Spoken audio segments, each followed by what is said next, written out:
Bonjour à toutes et tous. Donc pour continuer merveilleusement ce CNR, nous allons avoir une conférence plénière de la part du professeur Pierre Mousseau. Donc Monsieur Mousseau est professeur des universités à l'IUT de Nantes et chercheur au GPA, donc Génie des procédés environnementaux agroalimentaires, et il nous présente une conférence plénière qui s'intitule La signature du geste, application au tennis de table. C'est avec beaucoup d'enthousiasme que nous allons vous écouter, puisque vous proposez au sein de cette conférence plénière tout ce que nous attendons dans le cadre de ce CNR, puisque ça allie autant recherche, transfert de technologie et innovation. Donc vous avez une trentaine de minutes, en n'oubliant pas les questions que vous pourriez attendre de la part du public. Je vous remercie. Très bien. Merci. Je vais partager l'écran.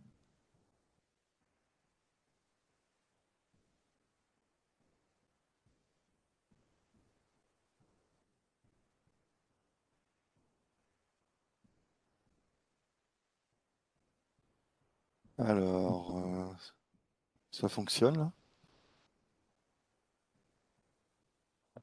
Oui, c'est bon? Nickel, nickel. Bon, très bien. Déjà, un grand merci à la commission RTI de la DIUT et aux collègues de Lyon pour l'organisation de ce CNR un peu particulier. Un clin d'œil particulier aussi à Michel, avec qui j'aurais bien aimé boire un verre dans le vieux Lyon, mais ce ne sera que partie remise.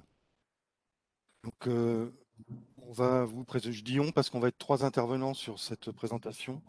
Donc, Christophe Plot et Jordan Champlon, qui sont normalement connectés, et moi-même, Pierre Mousseau. Bonjour. Donc, ça fait une quinzaine d'années que l'on développe au niveau de l'UT de Nantes des projets dans le domaine du sport, en particulier un projet phare avec la Fédération française d'escrime, pour laquelle nous produisons encore aujourd'hui des fleurets plastiques pour les écoles d'escrime.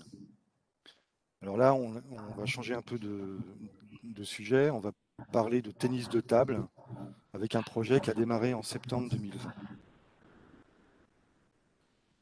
Alors, le tennis de table, tout le monde sait ce que c'est.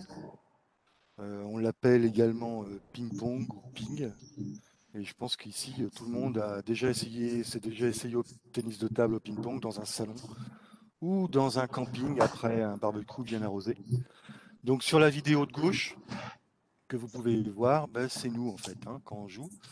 La plupart d'entre nous, en tout cas. Et sur la vidéo de droite, et bien là, on est sur une pratique sportive du tennis de table. Et les différences entre les deux pratiques sont notables.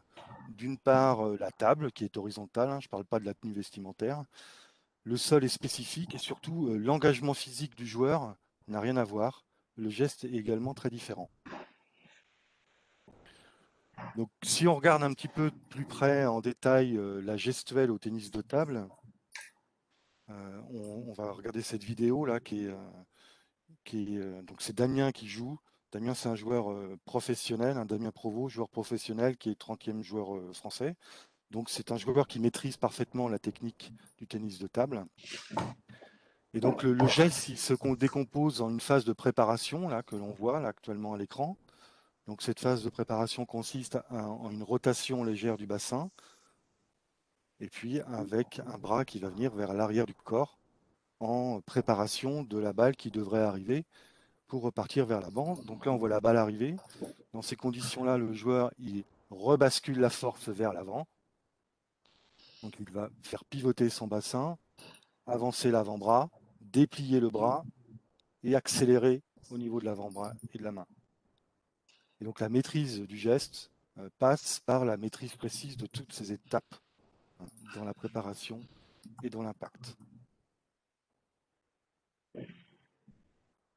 Donc il n'y a que des joueurs de ce calibre-là qui arrivent à vraiment contrôler parfaitement leur technique et de reproduire les gestes avec une grande précision. Alors les enjeux du projet sont à plusieurs niveaux. Alors tout d'abord, on a des enjeux au niveau de la pratique sportive à très haut niveau, avec une recherche d'amélioration de la performance. Donc ça passe par la maîtrise technique et surtout le contrôle de la dérive de cette technique. au cours d'un match, notamment en tenant compte des paramètres de fatigue neuromusculaire ou fatigue mentale qui sont liés à la pratique du tennis de table. On peut avoir une dérive de la technique et donc des défauts de jeu. À un niveau moins élevé, notamment dans les pôles de formation pour les jeunes, l'enjeu est de mettre à disposition des entraîneurs des éléments un peu d'analyse technique objectif. Cela passe soit par la reconnaissance du geste, on peut aller jusqu'à compter le nombre de coups dans une séance d'entraînement, par exemple, et la détermination de l'impact de la balle sur la raquette.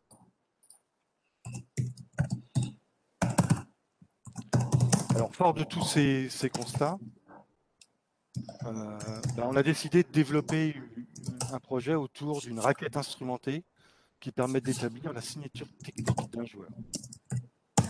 C'est ce qu'on va vous présenter par la suite. Alors, il y a plusieurs partenaires de ce projet. Alors, il y a un clavier que j'entends, qui n'est pas super agréable. Je ne sais pas si vous avez le même problème que moi. Oui, on l'entend aussi, on va essayer de couper le son. Ouais. Je vais demander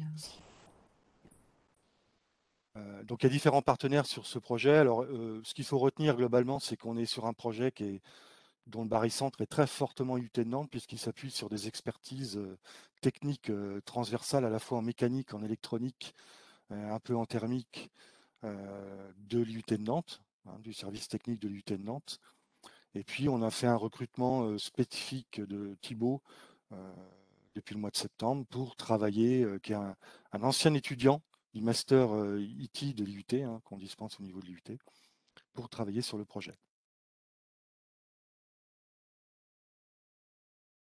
Alors, pour instrumenter et pour faire une raquette instrumentée, pour qualifier la signature technique d'un joueur, eh bien, il faut déjà savoir où mettre les capteurs. Donc pour ça, il faut comprendre un peu comment est construite une raquette et comment un joueur tient la raquette. Donc une raquette de tennis de table, ça paraît assez simple, c'est une planche, ce qu'on appelle un bois, qui est en fait un assemblage de plis de bois ou de carbone assemblé, sur lequel on vient coller deux revêtements élastomères de part et d'autre du bois. Donc chaque joueur, et surtout les joueurs de haut niveau, composent leur propre raquette à partir d'un catalogue de bois et de revêtements qui existe sur le marché. Et ça va dépendre des caractéristiques techniques du joueur. Donc si on analyse la prise de raquette, c'est ce que vous voyez sur la petite vidéo là. Donc si on analyse la prise de raquette, ça c'est une prise européenne, c'est celle qui concerne la plupart des joueurs, eh bien on constate que le manche, la paume de la main, serre le manche ainsi que les trois doigts qui sont associés. Et vous avez finalement le pouce ici qui va aussi exercer une certaine pression sur le revêtement d'un côté du bois. Et sur l'autre côté du bois, vous avez l'index qui va aussi exercer une pression sur le revêtement. Donc cet assemblage de pression de l'index et du pouce, là, ça forme une pince. Donc dans le jargon du tennis de table, on appelle ça la pince. Donc on a plusieurs enjeux en termes de pression et de force ici. C'est la pression exercée sur le manche et la pression exercée par la pince sur les revêtements. Donc une fois qu'on a fait ce constat-là, on peut imaginer instrumenter une raquette. Donc là, je vais laisser la parole à Christophe qui va vous décrire un peu l'instrumentation de la raquette.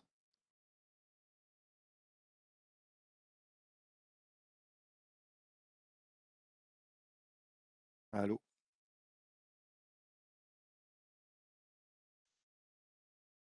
Donc on n'a pas Christophe.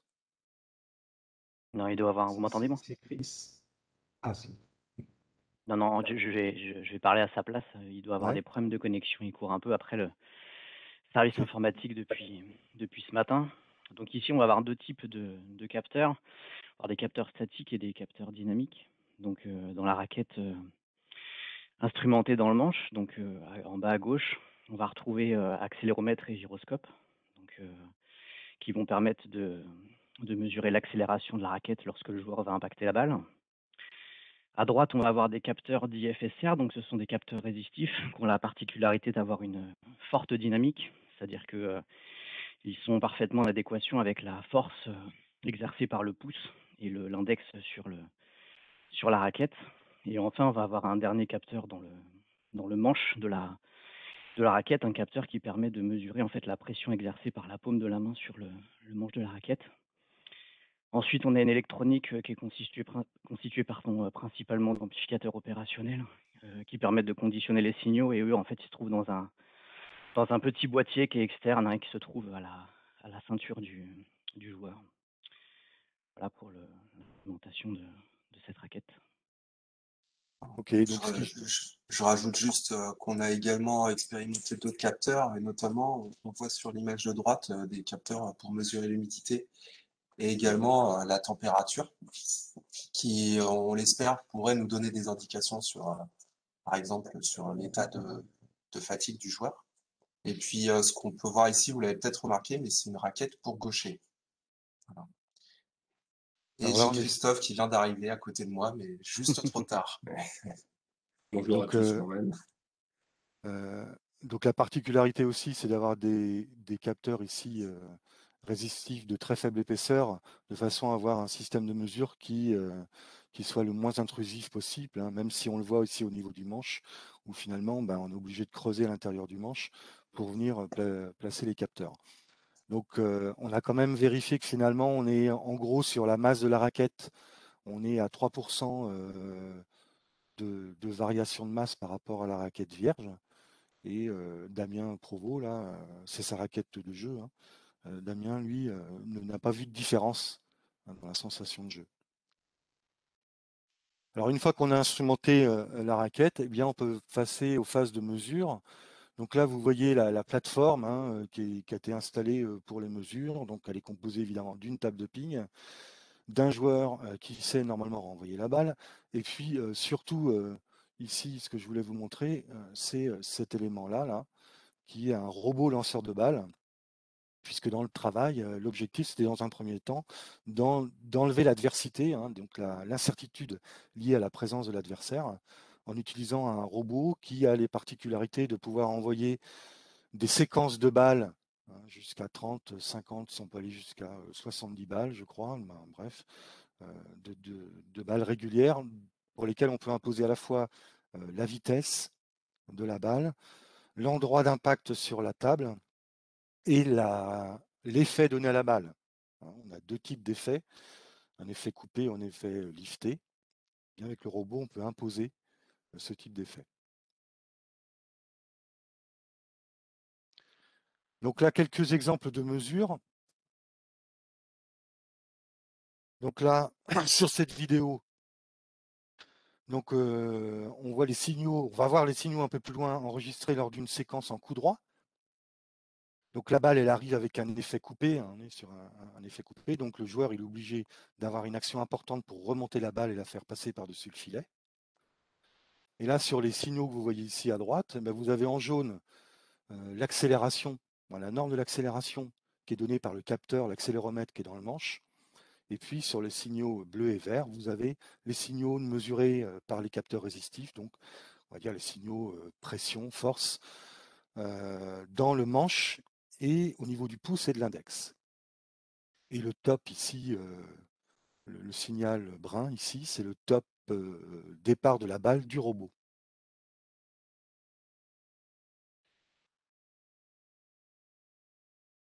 Donc quand on observe la vidéo, on voit très très bien la réaction des capteurs au geste du joueur. Donc ces signaux-là devraient nous permettre de définir, hein, la fameuse signature technique du geste spécifique au joueur.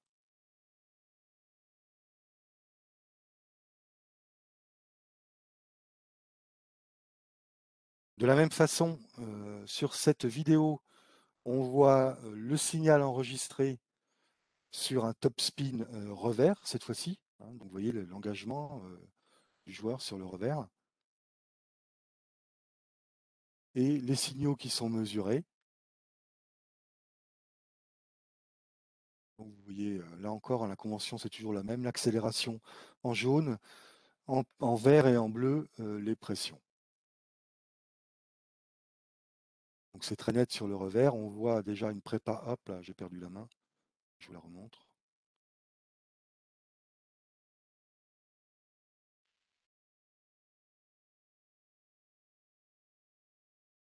Donc on voit très bien sur le signal vert, pardon, l'action du pouce sur le revêtement, et puis l'accélération très significative au moment de l'impact. Et donc ce signal, alors là on n'a pas le zoom, hein, mais ce signal sur le revers, là, si on le comparait avec le signal sur le coup droit, on verrait qu'il est légèrement différent, notamment au démarrage ici, où vous avez une petite inflexion qui est spécifique au revers.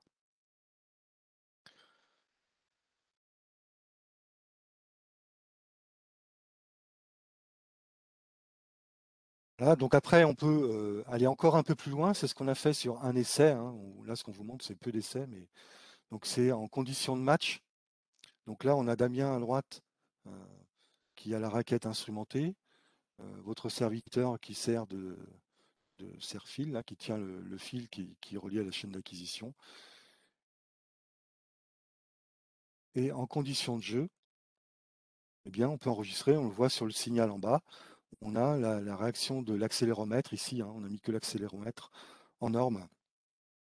Et on voit très bien les actions qui sont faites par Damien au cours de ces échanges, qui sont pour le coup, qui deviennent un peu aléatoires. Les gestes sont moins propres que sur les gestes avec le robot.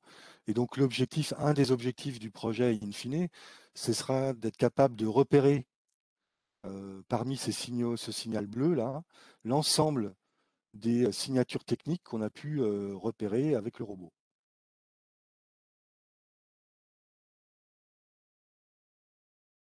En termes d'analyse de ces mesures, il y a une première approche qu'on va évoquer là rapidement, c'est déjà la comparaison. Est-ce que la raquette qu'on a développée, elle peut être sensible, est-ce que les capteurs peuvent être sensibles à des types de jeux différents, donc à la nature du jeu du joueur, pour un même coup. Donc là, vous avez 3 joueurs, vous retrouvez Damien au centre, hein. Vous avez à gauche Elian, qui est un jeune joueur qui a 14 ans, qui est un joueur en formation. Et puis à droite, vous avez Emmanuel, qui est un très bon joueur du niveau national. Et ils vont tous les trois produire le même geste, le même coup droit. Donc le même top spin sur la même balle envoyée par le même robot. Donc en termes de signature, d'accélération, on voit ici la signature de Damien. Juste à suivre la signature d'Elian sur le même type de coup. Donc c'est le signal bleu qui est légèrement différent. Et puis enfin Emmanuel en orange sur le graphe. Et donc là, ce qui nous intéresse à ce stade-là, c'est vraiment de constater que finalement la raquette, elle permet, les capteurs, j'ai perdu l'image, les capteurs sont suffisamment sensibles pour distinguer des types de coups de joueurs différents. On peut pousser un peu plus loin l'analyse, c'est ce qu'on a commencé à faire à partir des premiers résultats. Donc ça, c'est vraiment des ébauches de résultats que je vous présente, en essayant de travailler plutôt sur l'énergie ou la puissance qui est délivrée par le joueur au moment de l'engagement dans la balle. Donc quelque part, essayer de mesurer cette puissance pour la comparer à la puissance qui va être ou à l'énergie qui va être transmise à la balle. Donc sur le graphe de gauche, vous avez l'accélération, hein, qu'on a déjà vu plein de fois, là, c'est la norme de l'accélération. Et puis ici, en bleu, l'équivalent d'une force de pression exercée sur le manche. Donc si on combine ces deux courbes-là, on peut tracer une courbe maîtresse, c'est celle du dessous ici, où vous avez l'équivalent d'une force en fonction de l'équivalent d'une vitesse. Ça vous donne cette espèce de patatoïde là, dont la surface est finalement représentative de la puissance délivrée par le joueur au moment du geste. Donc si on intègre et qu'on récupère cette surface, eh bien on peut qualifier ou quantifier la puissance délivrée par le joueur pour différents types de coups. Donc sur ce diagramme, vous avez la puissance délivrée par Damien pour différents types de coups. Donc vous avez les 3 premiers, là, c'est des coups droits. Après, ce qui est en orange, c'est des revers. Et puis là, en bas, vous avez les services. Donc on voit que sur les services, il y a assez peu de puissance de délivrer. Et puis vous avez des sensibilités liées à la nature de la balle qui est envoyée par le robot. S'il envoie une balle coupée, le robot, il faudra que Damien mette plus d'efforts dans la balle pour la remonter, lui faire passer le filet par rapport à une balle liftée. On va juste faire un petit focus sur deux gestes, le revers ici sans engagement et le revers avec engagement. On a demandé à Damien dans cet exercice de faire un revers sans mettre trop de physique et un revers où il a envie vraiment d'envoyer la balle. Et on constate que au niveau des puissances, on va quasiment du simple au double entre ces deux gestes qui sont identiques. Il y a simplement l'engagement du joueur dans la balle qui varie. Et si on regarde les vidéos associées ici, ça c'est le revers sans engagement. Alors sans engagement pour lui, hein, parce que pour nous c'est déjà pas mal. Je vais m'arrêter par là, voilà. Et puis ça c'est le revers avec engagement.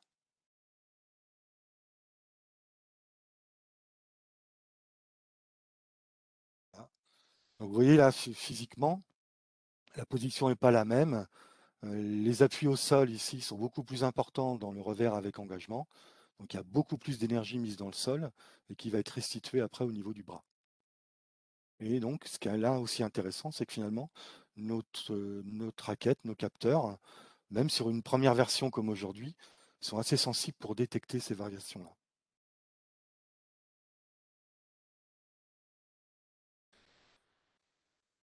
Voilà, alors pour conclure, les perspectives de tout ça, c'est que les résultats vraiment encourageants sur cette première phase de test qu'on a développée à l'UT nous permettent d'envisager, et c'est confirmé aujourd'hui, le démarrage d'une thèse au mois de septembre pour vraiment aller plus loin sur ce travail autour du tennis de table avec une approche, alors je ne vais pas décrire le diagramme parce que ça va être un peu compliqué, mais l'idée de la thèse, c'est d'aller modéliser le geste, donc de faire déjà de la reconnaissance du geste à partir des signaux mesurés par les capteurs, hein, pour établir cette fameuse signature technique, et puis de la faire varier, cette signature technique, en provoquant une fatigue soit physique neuromusculaire, soit une fatigue mentale, pour essayer finalement de faire de la détection de fatigue avec la raquette lors d'un entraînement ou lors d'un match.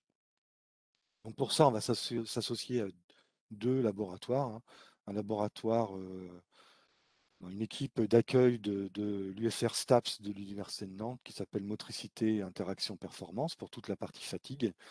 Et puis un laboratoire de sciences du numérique de Nantes qui va nous accompagner sur la partie reconnaissance avec le traitement des données et des approches un peu IA. Et on va terminer par une perspective aussi sur le développement d'un prototype spécifique qu'on appelle le prototype Impact. Je vais laisser Jordan commenter. Donc ici à l'image, on peut apercevoir un prototype qui est à l'étude en ce moment. Donc sa fonction est de pouvoir détecter l'impact de la balle en fait sur le bois et plus précisément localiser l'impact sur le bois. Donc pour ce faire, on a développé un capteur résistif qui mesure quelques dixièmes de millimètre, de dixièmes je crois, de mémoire. Donc il est résistif, il se compose de 49 capteurs. Donc on aperçoit en plus des 49 capteurs de localisation de la balle la pince gauche-droite pour que la raquette soit réversible et on n'aperçoit pas le manche est posé sur la raquette, mais il y a aussi un capteur dans le manche. Donc ce capteur fonctionne de manière très simple lorsque la balle impacte la raquette. Le capteur qui est impacté par la balle délivre un front de tension et dans un chronogramme, on peut mesurer en fait ce front de tension et la localisation dans le temps de ce front permet en fait de créer un algorithme et de reconstituer en fait les endroits de la raquette qui sont impactés par la balle lors d'une phase de jeu. On va l'illustrer par une vidéo courte. Donc je vais appuyer à 2-3 endroits différents et on va voir que donc là j'appuie un endroit, j'ai un front de tension qui apparaît donc sur le chronogramme. À un autre endroit, j'ai un deuxième front de tension et si j'appuie à 3 endroits différents, je fais apparaître 3 fronts de tension. Donc à chaque front de tension, en fait, on peut affecter une localisation de la balle, le tout étant après logiciellement de pouvoir reconstituer les positions. Très bien. Voilà. Merci Jordan. Donc voilà, on a terminé pour la présentation. Merci à tous pour votre écoute attentive. Et puis, si vous avez des commentaires, des remarques, des questions, n'hésitez pas, on essaiera d'y répondre.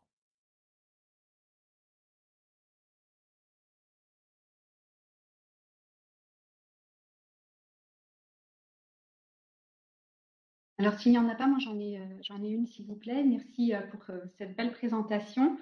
Je voulais avoir une information par rapport à toutes les mesures que vous prenez et on entend hein, qu'il y a des projets avec d'autres nouvelles mesures. Je me posais la question du regard et de la place du regard. Est-ce que c'est prévu dans le travail que vous faites? Puisque j'imagine que pareil, hein, un joueur a un objectif quand il a. Est-ce que dans les objectifs qui sont potentiels du joueur, c'est-à-dire avec l'objectif d'atteindre un point particulier lorsqu'il joue et lorsqu'il tient sa raquette, est-ce qu'on mesure le regard et la trajectoire par le regard? Ou est-ce que vous avez cette intention-là où vous dites non, bah, c'est pas notre job et puis voilà. C'est pas prévu aujourd'hui, mais c'est un élément important parce que en fait le joueur et Damien avait bien exprimé ça lorsqu'on a travaillé avec le robot. Il n'était pas à l'aise avec le robot parce qu'un robot ça renvoie aucune indication. Euh, donc alors qu'un joueur ça renvoie plein d'indications par le corps, par le visage, par le regard. Et donc lui, il avait besoin de s'appuyer, il a besoin de s'appuyer sur ces éléments-là, donc qui sont des éléments de son regard à lui, hein, d'appréciation Mhm. du joueur en face, et ça modifie en fait sa précision et puis son temps de réaction. Donc effectivement, aujourd'hui, on va explorer un peu doucement. On a la chance d'avoir un financement ministère sur ce sujet-là. Donc on va explorer ça comme on veut, au rythme que l'on veut. Mais effectivement, cet aspect regard, je pense qu'il va forcément, à un moment donné, rentrer en ligne de compte. Je ne sais pas comment, hein. On va le traiter, par contre. Et si je me permets juste pour finir, et j'ai bien vu Monsieur Val qui demande la parole, hein, si je me permets juste pour finir, je trouve aussi votre travail fort intéressant parce que j'imagine que vous dites, hein, il me semblait que c'était implicite dans tout ce qui est proposé ici par rapport à la formation des joueurs. Est-ce que c'est comme ça qu'il faut l'entendre? C'est pas juste une analyse du geste pour le geste et puis pour le maintien de la raquette, c'est aussi potentiellement en vue de concevoir la formation ou l'accompagnement, puisque j'entends l'accompagnement de STAPS, l'accompagnement de psycho, peut-être d'un laboratoire en sciences de l'éducation, hein, puisque vous avez le CREN pas loin de chez vous C'est et c'est clair. aussi ses objectifs. Voilà. Oui, effectivement, là, en fait, l'objet, il a deux axes. Un axe très haut de performance pour aller essayer d'accompagner les joueurs vraiment de très haut niveau, dont la gestuelle finalement est figée, hein. Un joueur, quand il est dans les meilleurs français, on ne va pas lui faire changer sa gestuelle. Et donc là, on est plutôt sur un accompagnement sur des indices de performance qui sont liés à la fatigue dans la durée. Donc mettre en place des protocoles de test que le joueur pourrait venir faire régulièrement pour regarder si dans le temps, il y a des dérives et qui comprennent un peu pourquoi il a des dérives et comment elles se traduisent sur son jeu. Donc ça, c'est l'aspect haute performance. Et l'aspect formation, évidemment, sur des centres d'entraînement. Alors, on n'est pas sur des clubs, c'est pas la cible visée, hein. On est vraiment plutôt sur des pôles avec des joueurs qui s'engagent quand même assez loin dans le ping, où là, l'objet, c'est vraiment d'aller aider l'entraîneur, lui donner des éléments pour accompagner l'amélioration technique du joueur. Il y a beaucoup de mythes hein, au tennis de table, comme il y a très peu de techno utilisés dans la pratique, c'est basé beaucoup sur l'expérience, comme dans le milieu industriel, hein, comme le savoir-faire industriel, l'expérience des opérateurs, bah là c'est l'expérience des entraîneurs. Mais il n'y a pas toujours l'appui technique ou l'objectivité technique. Donc l'idée, c'est aussi de leur donner ces éléments-là. Merci. Monsieur Val? Merci beaucoup pour cette présentation très, très intéressante. On a identifié sur les vidéos pas mal de connectiques filaires sur le bras et puis derrière le joueur, ce qui vous obligeait à, à tirer sur le câble pour éviter qu'il se prenne les pieds dedans, j'ai cru comprendre. Est-ce que vous avez identifié une gêne occasionnée par tout ça ou une réduction sur l'amplitude des gestes ou sur l'amplitude du déplacement? Et est-ce que du coup, vous avez imaginé une solution sans fil? Alors, la question est évidemment pertinente. Le robot, en fait, quand en fonctionnement robot, Dire on est sur une table, il n'y a pas de problème, même en filaire. Dès qu'on passe en situation de match, on n'a fait qu'un test, hein, c'est celui que vous avez vu, là, c'est pas tenable. Ce ne sera pas tenable. Alors, peut-être que Julien, tu peux dire 2 mots, mais en fait, le travail de, de Thibaut, qu'on avait embauché en septembre, il portait à l'origine sur la partie sans fil, en se disant il faut qu'on fasse une transmission sans fil. Donc, Julien, tu veux dire quelques mots là-dessus? Sur les verrous qu'on rencontre, parce que, en Ouais, en fait, effet, il y a eu un travail de quelques mois, on peut dire ça, sur le passage en sans fil. Et on a utilisé des microcontrôleurs spécifiques. On a pensé au NRF, qui sont des solutions assez stables, mais quand même assez difficiles à programmer.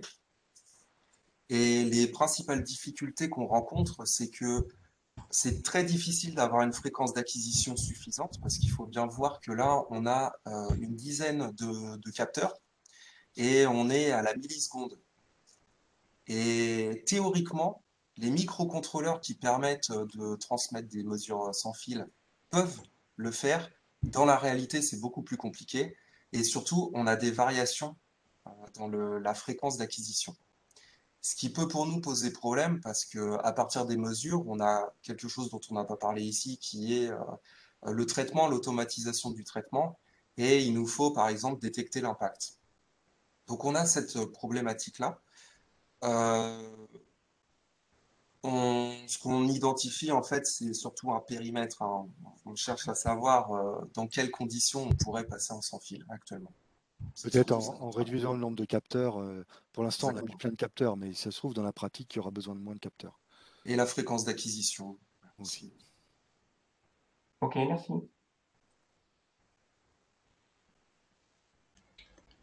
Euh, Excusez-moi, c'est pas moi qui va présenter normalement maintenant, si je me trompe pas.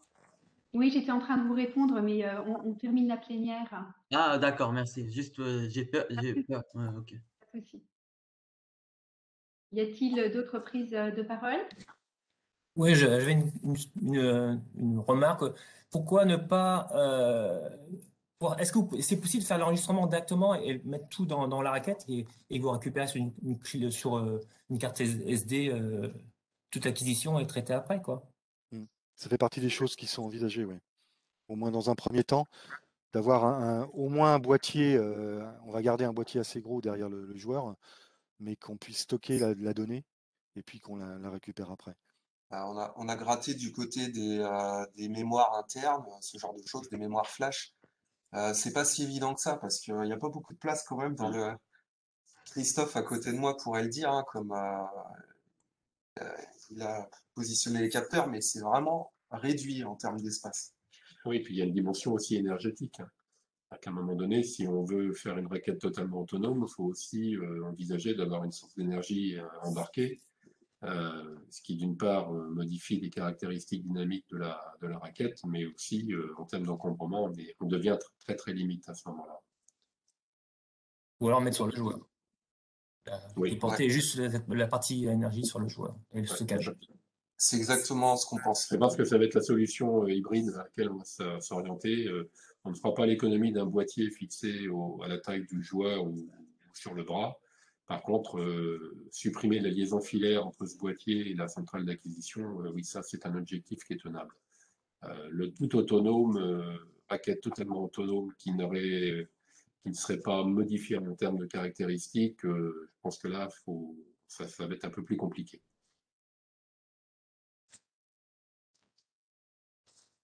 Merci beaucoup.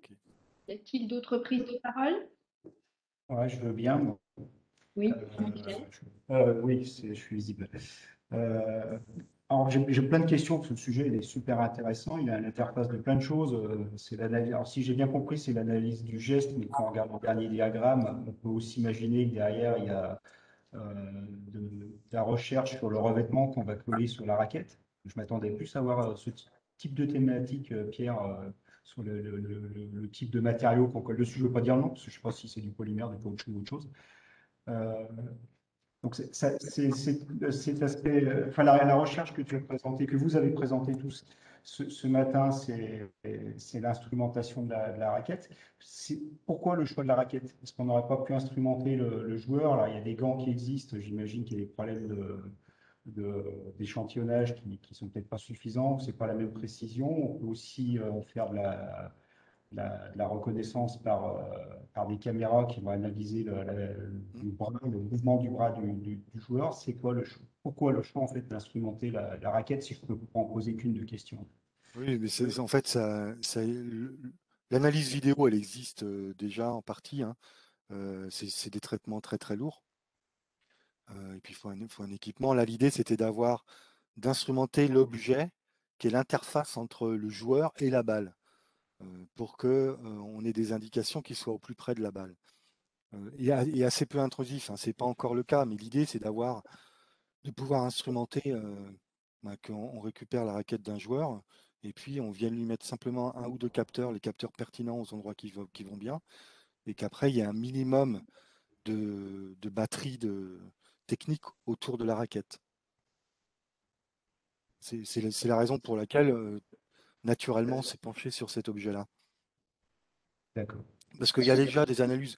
La biomécanique, l'INSEP travaille sur la bioméca. Ils ont des labos très performants. Et puis nous, c'est pas notre objet. Par contre, l'INSEP, ils disent, bah, on est un peu embêté parce qu'en fait, l'entraîneur du Pôle France, des meilleurs Français en tennis de table, eh bien, il regarde les vidéos pour compter les coups, pour Oui, savoir d'accord. sur un match. Donc, il se repaluche toutes les vidéos des matchs pour compter les coups. Donc, si on peut lui proposer une solution, et ça c'est possible avec la raquette, avec un traitement derrière qui fait une reconnaissance du geste et qui fait qu'en l'espace de quelques minutes, il a le nombre de coups qui ont été joués et la nature du coup, c'est une information supplémentaire. Ouais, il y a un autre point que je voudrais rajouter. Si on utilise des gants, on va perturber la sensation du joueur. Ah, oui.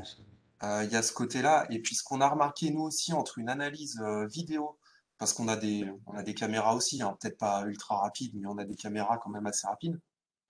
Et entre l'analyse vidéo et puis ce que peut nous donner la raquette, on voit des différences. Il y a des choses, par exemple, en termes de pression, les capteurs qui ont été positionnés permettent vraiment d'avoir une information sur la force transmise, ce qu'on n'aurait pas avec des caméras seules. On l'aurait par contre avec des gants sans doute, mais là on perturbe. Voilà, donc c'est aussi pour ça qu'on a fait par ce contre, choix. dans le cadre de la thèse, Michel, là c'est sûr qu'on va aller instrumenter le joueur, hein. On va lui mettre des capteurs, hein, pour qu'on fasse un vrai bilan énergétique de tout ça, quoi. Ouais, mais sur quelques gestes et pas sur une série de gestes comme c'est l'objectif dans le cadre de votre étude. Je pense qu'on pourra le faire. On pourra le faire. Il y aura également une instrumentation du sol. Et sur les matériaux, juste pour compléter sur les matériaux, parce Ouais. qu'effectivement, vu la coloration de nos spécialités, on aurait pu se dire qu'on va plutôt sur le matériau, mais le matériau, il existe, il y a pléthore d'études et de labos de recherche qui ont travaillé, notamment en Chine, sur les matériaux et les revêtements. C'est quelque chose Mais justement, l'instrumentation, ça permet de tester le matériau avec le vrai geste du joueur et pas sur un test de laboratoire qui n'a pas toutes les caractéristiques dynamiques du geste du joueur. Mais là, c'est vraiment la raquette. Oui, mais C'est justement, la l'instrumentation de la raquette permettrait de tester différents matériaux. Là, on a vu les courbes Oui, d'accélération c'est vrai. qui Ah sont ouais, super c'est juste. reproductives parce que le joueur sait exactement maîtriser son geste. Et on pourrait très Ouais. bien imaginer avoir des comparaisons de courbes comme ça avec différents matériaux pour Ouais, caractériser t'as le raison. matériau et voir celui qui serait plus adapté au joueur sans que forcément il ait la perception de ça. Ça permettrait de le Ouais, quantifier. non, mais ça, c'est super intéressant parce que c'est vraiment intéressant. Ça, je le garde en tête parce que, effectivement, c'est assez facile. Parce les revêtements, ils se collent, ils se décollent. On peut recoller tous les revêtements qu'on veut sur la raquette. Heureusement qu'on n'a pas bu un coup ensemble, là, parce qu'on sera encore à l'écoute. Mais justement, c'était ce que je me Ouais, c'est disais, pour ça qu'on va arrêter parce que. boire encore Merci. un verre avec vous. Donc Michel, on t'invite à inviter Pierre Mousseau à aller boire un verre, je ne sais pas, entre Lyon et Nantes, pour continuer votre discussion. Je vais me permettre de clore ce temps de plénière. pour qu'on puisse aller vers les sessions parallèles. Merci beaucoup pour votre présentation et les réponses aux questions. J'invite toutes et tous à aller vers les différentes salles orange, verte et bleue sans se tromper. Alors bleu, vous restez là évidemment, sans se tromper de lien. Et puis on se retrouve dans les différentes salles dès maintenant. Merci et à plus tard.